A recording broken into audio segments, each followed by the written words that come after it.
Selamat pagi, Shalom. Apa kabar saudara semua? Senang bisa bertemu dengan kalian semua. Persis minggu ini adalah 2 tahun di mana kita mengalami ini semua gitu. Dan 2 tahun yang lalu persisnya saya harusnya juga hadir hari Minggu di tempat ini gitu ya. Tetapi kalau saya nggak salah tanggal 15 Maret itu saya diundang untuk hadir di tempat ini dan sore harinya saya masih telepon kepada Pastor Yuan tanya apakah saya perlu datang. Dan kalian semua baru pulang dari retreat, leaders masih on fire. Dia bilang, iya datang dong. Gitu. Oke, saya bilang, saya cuma tanya aja, memastikan. Malam-malam sekitar jam 7 saya ditelepon. Gak jadi, gak usah datang katanya. Saya bilang kenapa? Iya kita putuskan untuk tidak kebaktian. Dan sekarang bayarnya ya, 2 tahun kemudian saya bayar. Oke. Saya diberitahu bahwa saya bisa melepas ini, jadi saya lepas ya. Karena kacamata saya berembun. Dan saya juga udah PCR. Hasilnya negatif, puji Tuhan. Dan sebelum saya menyampaikan firman Tuhan, mari kita berdoa lebih dahulu. Tuhan, kami mengucap syukur dan berterima kasih untuk waktu dan kesempatan yang Tuhan berikan kepada kami untuk berkumpul di tempat ini. Baik yang hadir di sini maupun yang menyaksikan secara online, streaming. Aku berdoa supaya Roh Kudus menolong kami untuk mengerti isi hatimu, apa yang kami mau mengerti hari ini, sehingga Tuhan bukan hanya sekedar informasi yang baik yang kami terima, tapi sebuah pewahyuan yang sanggup mengubah kehidupan kami, sehingga transformasi terjadi, hidup kami ini berubah, berbuah banyak, bertumbuh di dalam Engkau, menjadi serupa dengan Engkau lebih lagi, dan kami memberkati banyak orang. Dan kami tahu bahwa Engkau punya rencana yang indah dalam kehidupan kami semua. Tolong hamba-Mu untuk bisa menyampaikan dengan bahasa yang mudah dimengerti, sehingga semua orang yang mendengarkan diberkati. Di dalam nama Tuhan Yesus kami berdoa dan mengucap syukur, dan semua percaya katakan amin. Amin. Silakan saudara duduk. Dan selamat bergabung juga buat saudara yang menyaksikan secara online. It is a new day, new normal. Dan ini yang sekarang harus kita lakukan. Nah, secara berkala saya mempelajari kembali khususnya kitab Kejadian pasal yang pertama, pasal yang kedua, dan pasal yang ketiga. Kenapa saya senang dan secara berkala saya kembali mempelajarinya? Karena di situ saya menemukan atau mendapatkan gambaran yang cukup jelas dari rencana awal. Yaitu Tuhan menciptakan manusia, keadaan manusia sebelum manusia jatuh di dalam dosa, kalau saudara tahu. Betul? Nah, juga memberikan gambaran tentang siapa Tuhan kita itu. Dan juga memberikan gambaran kepada saya bagaimana Tuhan bekerja. Tuhan bekerja itu pakai pola atau pakai pattern berdasarkan prinsip tertentu. Dan di sini kalau saya membaca ini semua, saya juga bisa mengenali diri saya sendiri sebagai manusia. Mari kita lihat Kejadian pasal yang pertama ayat yang ke-26 sampai ayat yang ke-28.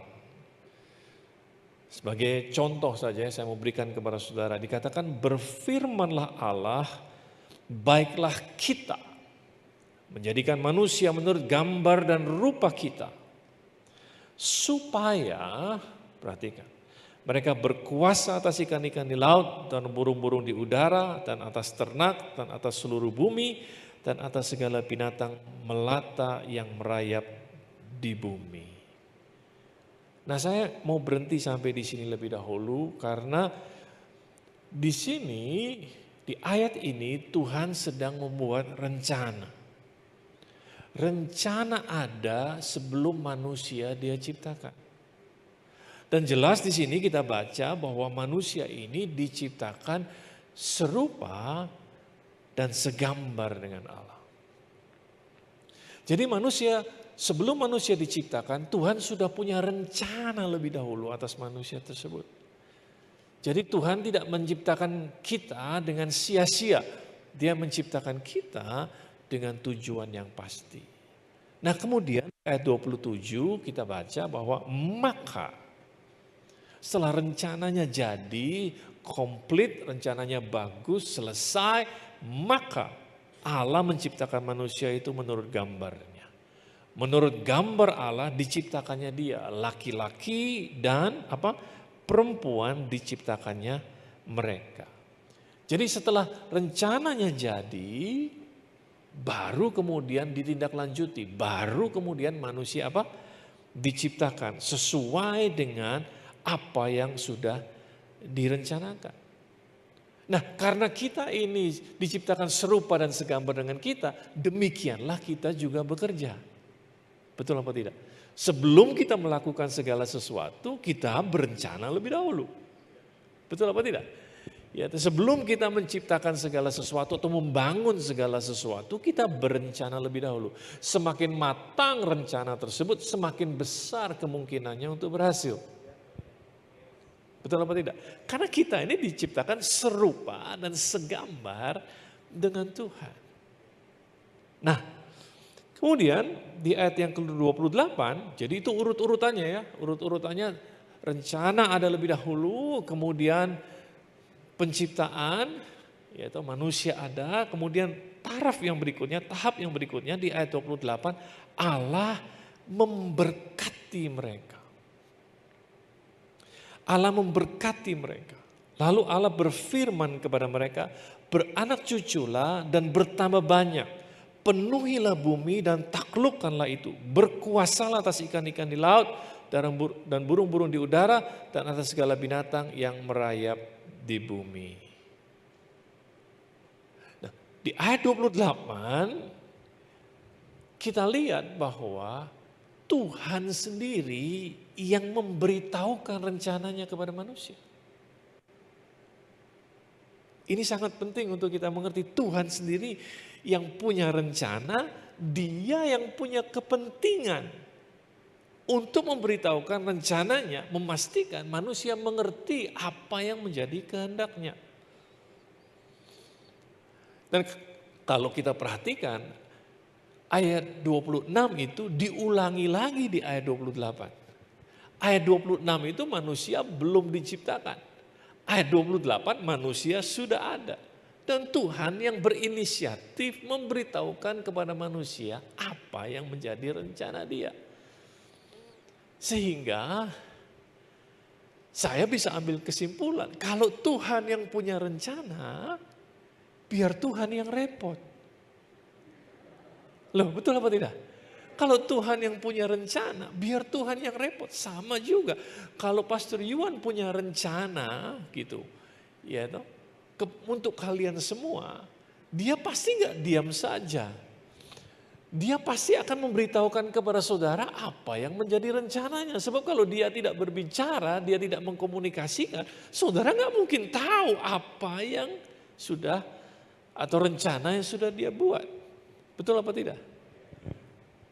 Nah, tapi perhatikan, sebelum Tuhan berfirman, mewahyukan rencananya, Tuhan memberkati manusia lebih dahulu. Tuhan memberkati manusia lebih dahulu. Dan berkat yang diturunkan ini pastinya bukan berupa uang.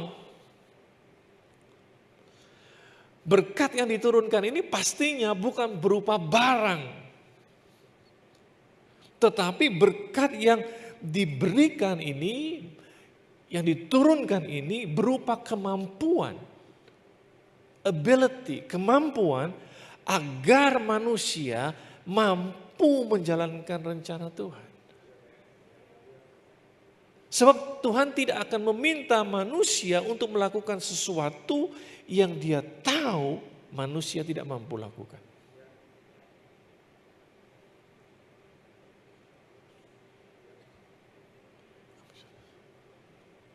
Saya bisa komunikasi sama istri saya dulu, ada yang emergency sebetulnya.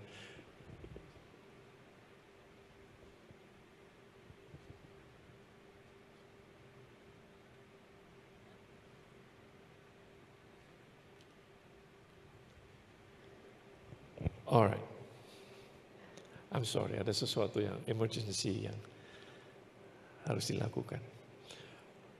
Jadi berkat diturunkan supaya manusia mampu untuk melakukan rencana Tuhan. Ini penting.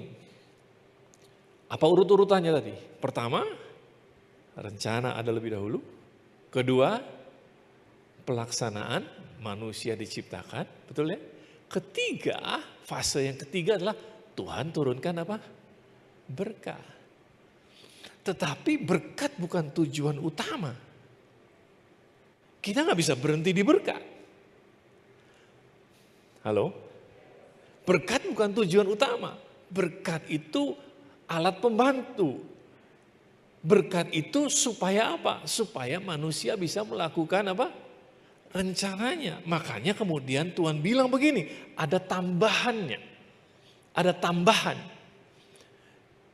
Di ayat 28, tadi kan saya bilang, sebagian dari ayat 26 diulangi di ayat ke 28. Tetapi ada tambahannya. Tambahannya ini. Beranak cuculah dan apa? Bertambah banyak. Penuhilah bumi dan apa? Taklukkanlah itu. Nah, sayangnya terjemahan bahasa Indonesia memberikan kesan seolah-olah kemampuan yang Tuhan berikan itu hanya untuk beranak cucu saja atau mempunyai keturunan. Dalam bahasa Inggris dikatakan lebih jelas karena diterjemahkan seperti ini. Be fruitful and multiply. Replenish the earth and subdue it. Dikatakan. Otomatis pengertiannya jadi lebih luas.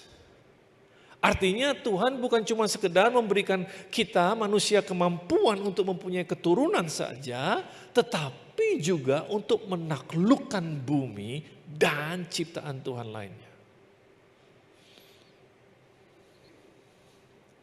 Manusia diberi kemampuan untuk mengembangkan apa yang mereka temukan di tangan mereka. Sehingga terjadi pertumbuhan, peningkatan, dan multiplikasi. Nah, kita lihat dari awal penciptaan, Tuhan mau manusia itu produktif. Dari awal penciptaan, Tuhan mau manusia itu produktif. Dan itulah artinya be fruitful, hidup yang berbuah. Perhatikan, yang Tuhan berikan kepada manusia itu bahan bakunya. Yang Tuhan berikan kepada manusia itu bahan bakunya. Tuhan tidak memberikan barang jadi. Halo? Semua meja, lemari, kursi, kusen, jendela, kertas, papan tulis, wallpaper, perahu, dan lain sebagainya, itu tersembunyi dalam bahan baku yang namanya pohon. Pohonnya dia ciptakan. Halo? Pohonnya dia ciptakan. Pohonnya Tuhan berikan. Tugas manusia adalah untuk menguasainya. Tugas manusia adalah untuk menaklukkannya. Dan manusia sudah diberkati oleh Tuhan untuk mampu melakukannya. Halo? Sudah bisa mengerti? Jadi Tuhan memberkati manusia untuk beranak cucu, untuk memenuhi bumi dan menaklukkannya. Manusia juga diberi kemampuan untuk berkuasa atas semua ciptaan Tuhan yang lain. Ikan-ikan di laut, burung-burung di udara, dan ada segala binatang yang ada di bumi ini. Dan lihat, dari bahan-bahan baku yang Tuhan sudah sediakan, manusia keluar dengan produk-produk yang sangat luar biasa. Manusia keluar dengan sepatu, manusia keluar dengan tas, manusia keluar dengan obat-obatan, kosmetik, perhiasan, sabun, minyak ikan, keju, dan lain sebagainya. Yang dia berikan kepada kita bahan bakunya.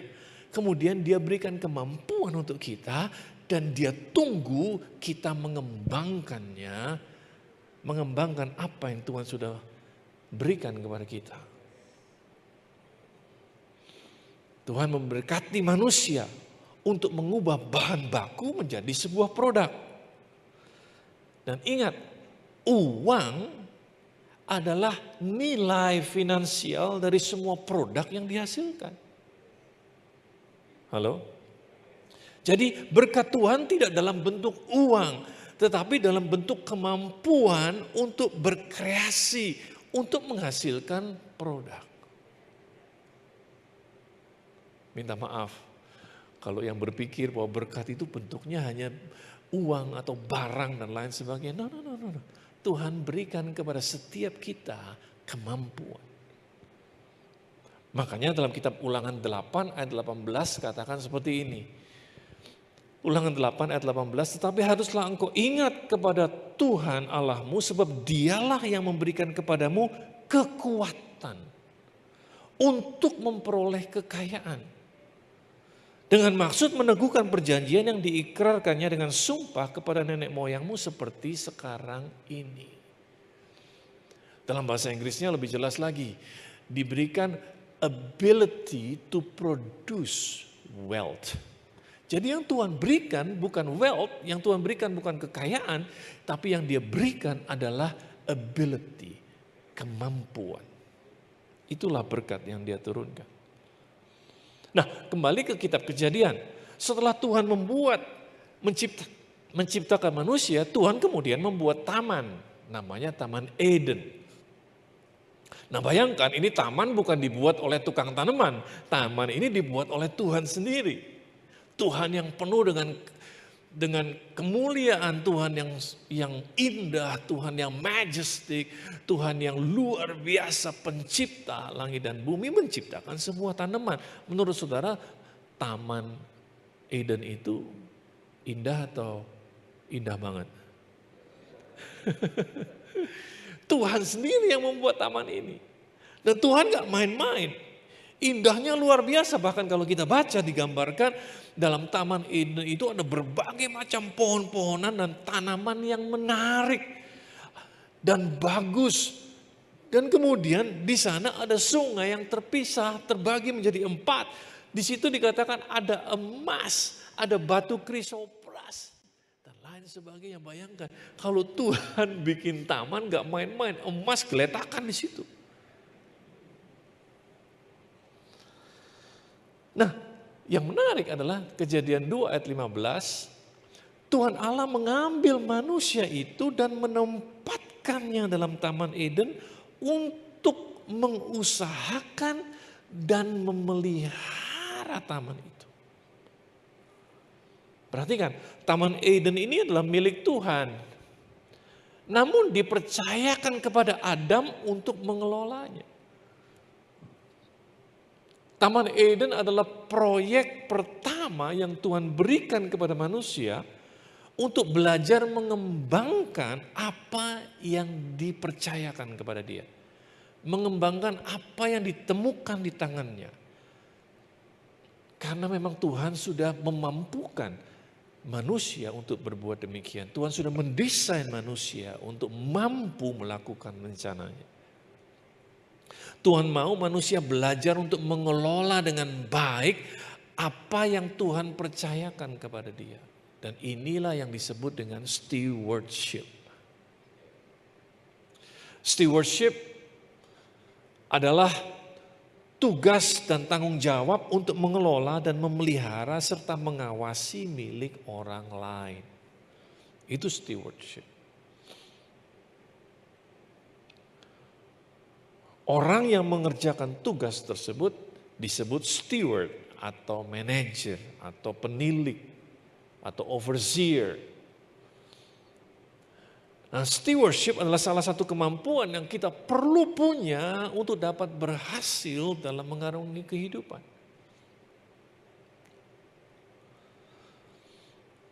Nah, Tuhan itu luar biasa baik.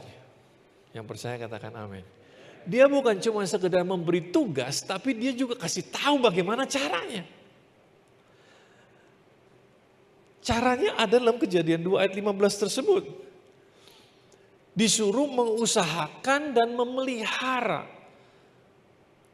Saya mau bacakan dalam terjemahan bahasa Inggris, karena menurut saya sedikit lebih jelas.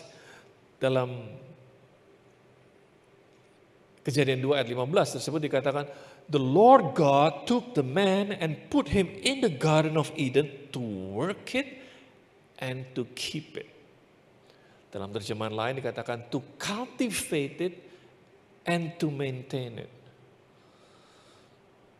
Jadi dua kata yang sangat penting dalam stewardship adalah to work and to keep. Mengusahakan dan memelihara. Nah, saya nggak punya masalah dengan kata yang kedua. Kata yang kedua, memelihara, itu artinya menjaga pada kondisi yang sama. Betul kan ya? Memelihara itu menjaga pada kondisi yang sama. To maintain itu memelihara, memelihara pada kondisi yang sama. Tetapi saya punya kesulitan dengan kalimat yang pertama atau kata yang pertama, yaitu untuk mengusahakan. To work it, to cultivate it. Kenapa saya punya masalah dengan yang pertama? Karena itu taman Tuhan yang buat. Apa Tuhan gak keliru nyuruh Adam? Kenapa Adam gak disuruh pelihara saja? Kan lebih mudah disuruh pelihara. Ini disuruh work it, disuruh mengembangkan, disuruh bikin jadi bagus lagi. Ini bukan taman, bukan tukang tanaman yang buat. Ini Tuhan sendiri yang buat. Pernahkah sudah bertanya hal yang sama? Bagaimana Adam mampu? Tapi kita juga nggak lihat Adam protes. Dulu saya punya pengertian bahwa kalau Tuhan kasih sesuatu itu sudah begitu sempurna sehingga tidak bisa diapa-apain lagi. Tetapi dari ayat ini saya mengerti pada saat Tuhan meminta Adam untuk mengusahakan taman yang dia sendiri sudah buat, berarti pertama, taman itu punya potensi untuk dikembangkan lebih lagi. Kedua, Tuhan tidak mungkin meminta kalau dia tahu Adam tidak bisa melakukannya. Karena Adam sudah diberkati, diberi kemampuan untuk melakukannya. Adam sudah punya semua yang diperlukan untuk mengerjakan kehendak Tuhan itu. Dan Tuhan mengharapkan Adam mengerjakan apa yang dia sudah percayakan, yaitu Taman Eden. Perhatikan, Tuhan tidak memerintahkan Adam untuk, udah ini taman udah bagus banget, nikmati aja. Udah ungkang-ungkang kaki aja. Nikmatilah taman ini. Enggak. Jadi, minta maaf ya, konsep hidup ungkang-ungkang kaki, terus cuan dan lain sebagainya itu gak benar. Tidak sesuai dengan firman Tuhan. Minta maaf ya. Karena kita diciptakan untuk produktif. Justru berkat itu Tuhan berikan supaya ada mampu mengeluarkan potensi yang Tuhan sudah letakkan di dalam dia. Tuhan sudah berikan kemampuan kepada kita semua, manusia, untuk mengembangkan apa yang ada di tangan kita. Membawanya dari satu kemuliaan kepada kemuliaan yang lebih besar. Jadi di Taman Eden Tuhan memberikan kepada manusia suatu prinsip yang sangat luar biasa.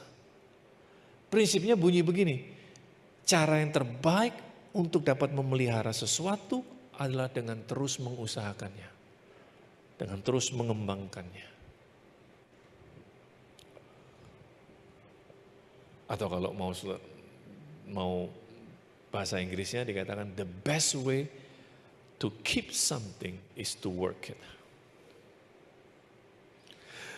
Bukankah benar cara yang terbaik untuk memelihara pernikahan kita adalah untuk mengusahakannya? untuk terus mengembangkannya, membuatnya menjadi lebih baik lagi? Kalau saudara terus berusaha membuat pernikahan saudara menjadi lebih baik lagi, otomatis saudara bisa memeliharanya. Saudara bisa mempertahankannya. Bukankah benar cara yang terbaik untuk memelihara kesehatan kita adalah dengan work out, dengan berolahraga? Betul kan? Bukankah benar cara yang terbaik untuk memelihara pekerjaan kita adalah dengan terus memberikan yang terbaik buat tempat di mana kita bekerja? Halo? Kalau itu yang kau lakukan, kalau itu yang kita lakukan, kita nggak perlu takut mempertahankan posisi kita. Cara yang terbaik untuk memelihara keuangan kita adalah dengan terus mengembangkannya. Dengan mengembangkan, mengusahakan pertumbuhan, setelah menjadikannya lebih baik lagi, kita sebenarnya sedang memelihara apa yang ada di tangan kita. Dan itulah prinsip pengelolaan atau stewardship.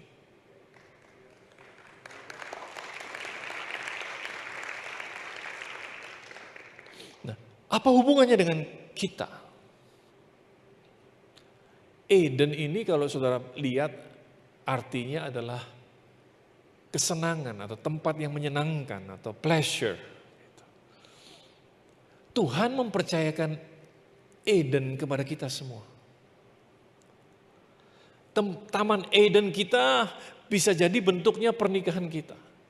Taman Eden kita bisa jadi bentuknya anak-anak kita. Taman Eden kita bisa jadi bentuknya pekerjaan atau bisnis kita. Kenapa saya bisa katakan demikian? Ingat, pertama kali itu diserahkan kepada kita. Engkau senangnya minta ampun. Halo? Pertama kali engkau bisa menikah. Pertama kali engkau gandengan tangan menikah. Hari itu, you are so happy. Saudara begitu gembira. Pertanyaannya, apa yang saudara lakukan setelah itu? Pertama kali saudara punya anak, ingat pertama kali saudara punya anak, buat yang punya anak, pertama kali saudara anak itu ngoe, saudara happy, ada yang nangis, ada yang gak tahu harus berbuat apa, senangnya minta ampun. That's your Eden, itulah Eden saudara. Tuhan berikan kepada saudara. Pertanyaannya, apa yang saudara lakukan dengan itu? Pertama kali saudara bisa diterima pekerjaan, dapat pekerjaan, apply kemana-mana, gak diterima, kemudian satu diterima. Hari pertama saudara kerja, saudara happy karena saudara bisa kerja, gak nganggur lagi. That's your Eden, itulah Eden saudara. Apa yang saudara lakukan dengan itu? Pertama kali saudara bisa buka bisnis, everybody datang untuk kasih selamat saudara, saudara senang. And that's your Eden, itulah Taman Eden saudara. Apa yang saudara lakukan dengan itu? Apakah kita cuma sekedar memeliharanya, mempertahankan saja, atau kita mengembangkannya? Membuatnya lebih baik lagi dari sekarang. Waktu saya terima istri saya, waktu saya mengambil istri saya, di hari pertama pernikahan kita, she was so beautiful. Dia begitu cantik, kalau enggak saya nikahin. Iya toh. Tetapi saya tidak membiarkan dia seperti itu. Saya terus membantu untuk mengembangkan pernikahan kami. Sehingga 23 tahun, 24 tahun sekarang kita barusan celebrate. Dia jauh lebih cantik daripada 24 tahun yang lalu saya nikahi dia. And that's the fact. That's the fact. Dari mana saya tahu itu fakta? Dia sendiri malas ngelihat foto dia 24 tahun yang lalu. Dalam kitab Matius pasal yang ke-25, kita mengenal perumpamaan tentang talenta.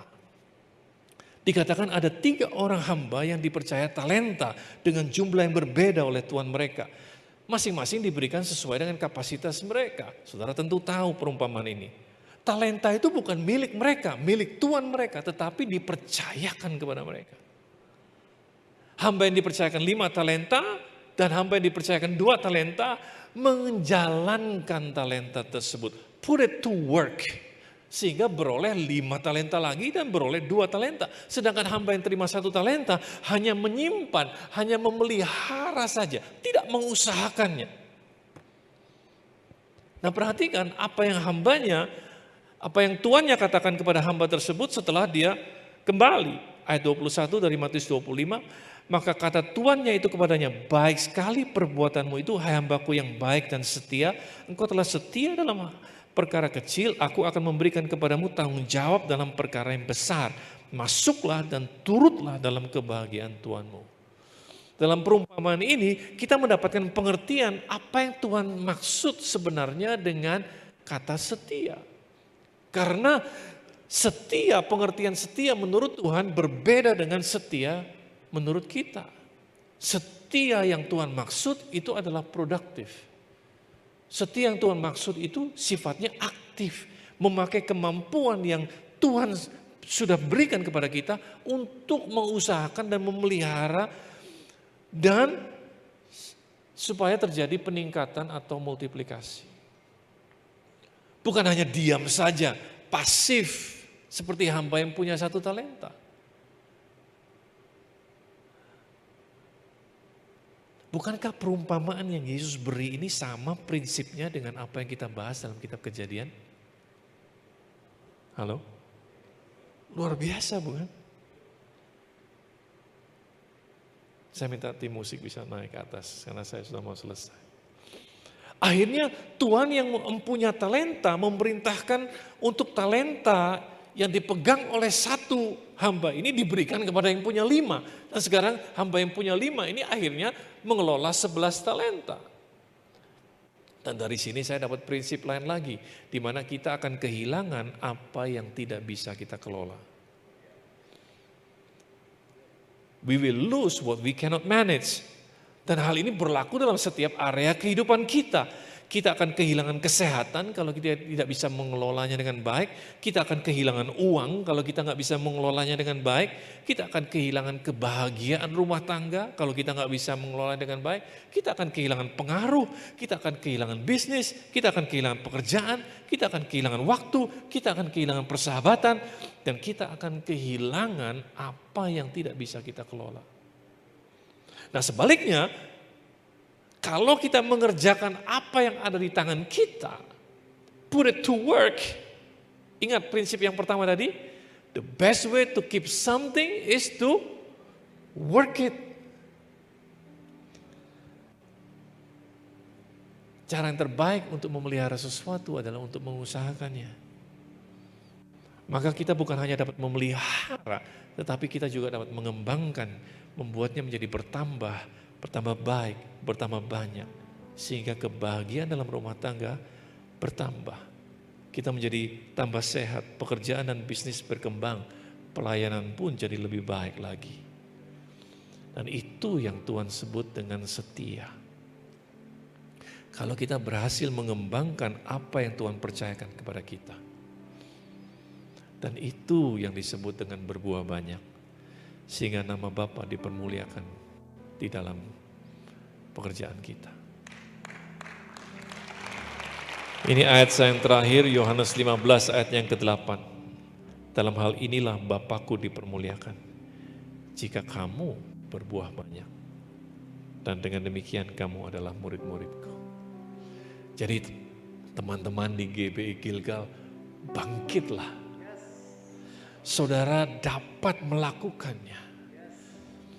Karena Tuhan sudah memberkati saudara dengan kemampuan dan Roh Kudus-Nya diberikan kepada semua orang yang percaya untuk menolong kita, untuk memimpin kita, untuk memberikan kuasa kepada kita, untuk menginsyafkan kita, untuk menghibur kita, untuk mengingatkan kita supaya kita ini jadi orang-orang yang produktif. Kerjakan Taman Eden saudara, jangan diamkan saja. Dan ingat, tujuannya bukan berkat. Kalau kita kembali kepada kitab Kejadian 1:26 tadi, rencana ada lebih dahulu, kemudian manusia diciptakan, kemudian berkat Tuhan, kemudian Tuhan mewahyukan rencananya atas manusia, supaya manusia tidak hidup sia-sia. Kalau kita berhenti di berkat, kita kehilangan tujuan kenapa kita ada.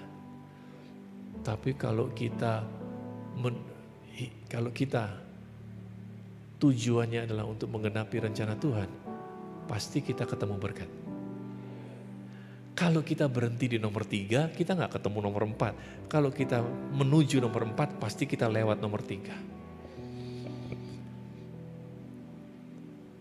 Dan nomor 3 itu bentuknya bukan uang, bukan barang. Bentuknya adalah kemampuan. Tuhan Yesus memberkati saudara-saudara.